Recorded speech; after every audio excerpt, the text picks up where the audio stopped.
every time we seemingly have a hearing on voting rights, we talking about the fact that people are cheating. So let's talk about who's cheating. I got a few articles. Are you familiar with the fact that there was recently a settlement with this little news company called Fox News? Yes. Oh, okay. That was for about $780-something million. Was it because they were lying about the elections? There also was this article, because I don't want us to base anything on Georgia at all. Please, Jesus, not Georgia.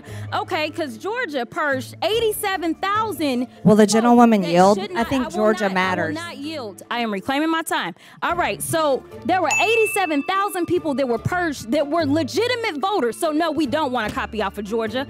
Also, another GOP voter admits he committed fraud. Another one in Pennsylvania. Man who admits he voted for Trump with his dead mom's name because he listened to too much propaganda.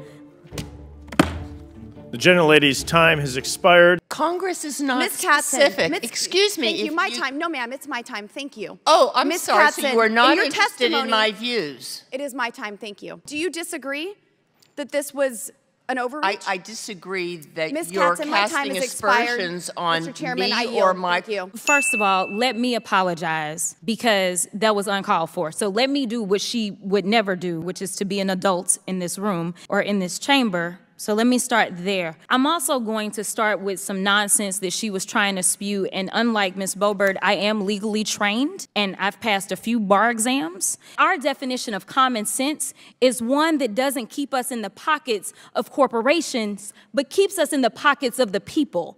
Because what I'm trying to do is save lives. My job isn't here to make sure that I'm pushing the bottom line for some corporation, but it's to make sure that the people that put me into this seat, which were actual people, individuals, to make sure that I can save lives. Are you aware that China does not like the United States and that has engaged in espionage activities against the United States? I don't have any personal professional knowledge of that. Okay, well, I suggest you read Breitbart. It was suggested that you should read Breitbart, and I couldn't let it go. And so just for the general public, because I don't want anybody to believe that that's a good idea, I just got on Google, which if you have a cell phone, we can all do that. Breitbart News Network is an American far-right syndicated news, opinion, and commentary website founded mid-2007 by American conservative commentator Andrew Breitbart. Breitbart News content has been described as misogynistic, xenophobic, and racist by academics and journalists.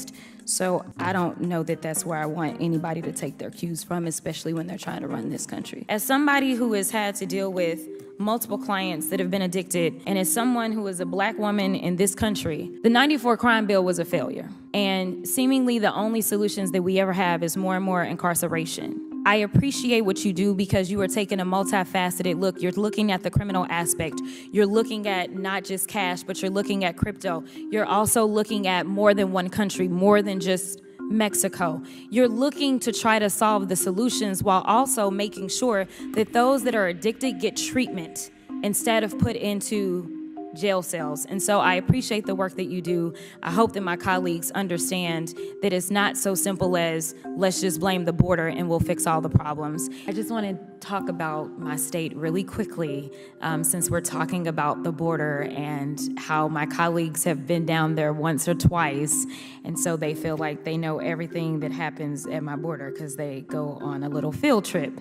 And recently, my governor, who seemingly does nothing but atrocious things, decided that he was going to order that migrants, and this doesn't say it, but specifically the headlines that we saw were children as well as pregnant mothers be pushed back into the Rio Grande. Currently, the DOJ is suing my governor because he decided that he wanted to use razor wire. This is not fixing fentanyl, as far as I'm concerned.